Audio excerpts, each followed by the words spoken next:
পঞ্চায়েত নির্বাচনে যেভাবে আমরা মাটি আঁকড়ে লড়াইটা দিয়েছি, ওই লড়াই যদি আমরা এই ভোট আসছে জেনারেল ইলেকশন তথা লোকসভা নির্বাচনে যদি আমরা মানুষকে সাহস যোগাতে পারি, মানুষকে সাথে নিতে পারি, মানুষের কনফিডেন্সে আসতে পারি, তাহলে আমি বলতে পারি বারাসাত লোকসভাটা আমাদের কাছ থেকে কেউ ছিনিয়ে নিতে পারবে না।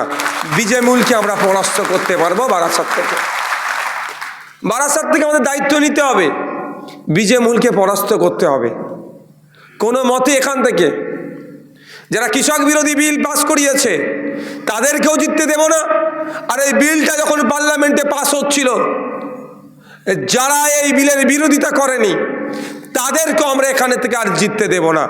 আমরা এখান থেকে এমন প্রতিনিধি পাঠাবো, বারাসাত একটা মিক্সড এরিয়া, এখানে যেমন শিল্প আছে, কলকারখানা আছে, সাথে সাথে এখানেও কৃষিজ জমি আছে, এখানে আপনার ভেড়ি আছে, এক কথায় জীবন জীবিকার এখানে ভ্যারাইটি টাইপের আছে। এখানকার মানুষের আর্থিক ভাবে কীভাবে স্বাবলম্বী হয়, এখানকার মানুষের চাওয়া পাওয়া যাতে পার্লামেন্টে গিয়ে এখানকার মানুষের অভাব অভিযোগ লোকসভার মধ্যে গিয়ে তুলে ধরতে পারে, সেই ধরনের জনগণের জনপ্রতিনিধিকে আমরা আগামী দিনে পার্লামেন্টে পাঠাবো। এর কাজটা কাদের হবে নিতে হবে, দায়িত্বটা কাদের কাঁধে তুলে নিতে হবে?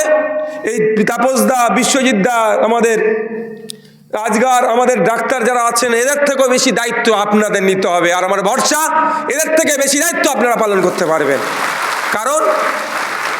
কারণ আমি মনে করি এখানে যারা আছে এরা অবশ্যই এরা অর্গানাইজ করবে, কিন্তু বাস্তবায়ন করবে কারা করবেন? ঝান্ডাটা কে বাঁধে? তাকে জন্যই আজকে আমরা চর্চিত। আইএসএফ আজকে এগিয়ে চলেছে।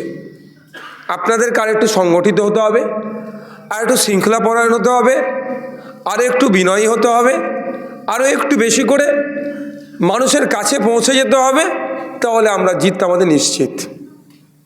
আশা করছি 2021 নির্বাচনের পর থেকে নানান চড়াই উতরাই হয়েছে, ঘাত প্রতিঘাতকে পার করে পঞ্চায়েত নির্বাচনে আমাদের কর্মীরা সর্বোচ্চ দিয়ে লড়াই করেছে। আমাদের ভিডিও ভাইরাল হয়েছে। আমাদের এক কর্মী গণতন্ত্রকে রক্ষা করার জন্য তাকে যখন মেরে গণনা কেন্দ্র থেকে বার করে দেওয়ার চেষ্টা করছিল, তিনি তেনার সর্বোচ্চ ক্ষমতা দিয়ে গণতন্ত্রকে বাঁচানোর জন্য, আইএসএফ জিতবে সেটার বড় কথা নয়, ওখানে গণতন্ত্র আক্রান্ত হচ্ছে, গণতন্ত্রকে বাঁচাতে হবে, যে লড়াইটা দিয়েছে আমারও মনে দাগ কেটেছে। তার লড়াইকে আমি কুর্নিশ জানাচ্ছি। এই লড়াইটা আমাদেরকে 2024-এ জেনারেল ইলেকশন আসছে, এরকমভাবে মাটি কামড়ে পড়ে দিতে হবে। যারা আছেন, কয়েকটা কোশ্চেনের সম্মুখীন আপনাদের হতে হবে। নির্বাচন আসছে তো, সেটার উত্তর আমি যদি সময় পাই দেব। তার মধ্যে অন্যতম কোশ্চেন থাকবে বিজেপির নাকি সুবিধা হয়ে যাবে, তৃণমূল নাকি হেরে যাবে। যদিও এই কোশ্চেনের উত্তর পাবলিকই দেবে, আমাদেরকে দিতে হবে না, তারপরেও আপনাদেরকে আমি কয়েকটা কথা বলবো এই বিষয়ে। কোশ্চেনটা কারা তৈরি করছে? যারা ওই আফগান ঝড়ের সময় মানুষের জন্য টাকা যেটা এসেছিল বা ত্রাণ সামগ্রী যারা এসেছিল, যারা লুট করেছিল, তারা এই কোশ্চেন তৈরি করছে, এই ন্যারেটিভ তারা ছড়াচ্ছে। কারা এই ন্যারেটিভটা তৈরি করার চেষ্টা করছে? যারা 100 দিনের কাজে দুর্নীতি করেছে। কারা এই ন্যারেটিভটা তৈরি করছে? যারা আবাস যোজনা নিয়ে দুর্নীতি করেছে। কারা এই ন্যারেটিভটা তৈরি করছে?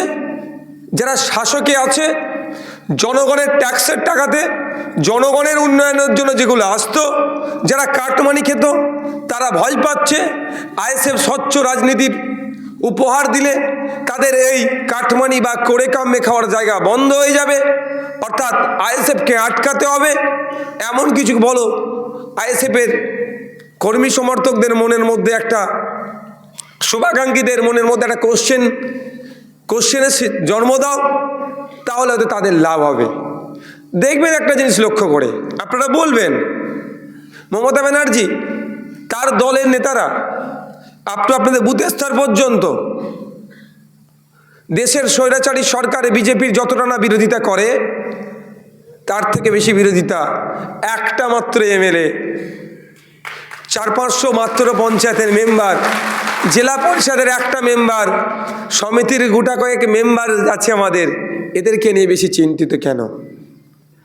এরা বেশি বিজেপির বিরোধিতা করে না, করতে হয় একটু করে, কিছুটা করতে হয় করে, কিন্তু সেই অর্থে করে না। কেন করে না? ওরা জানে তো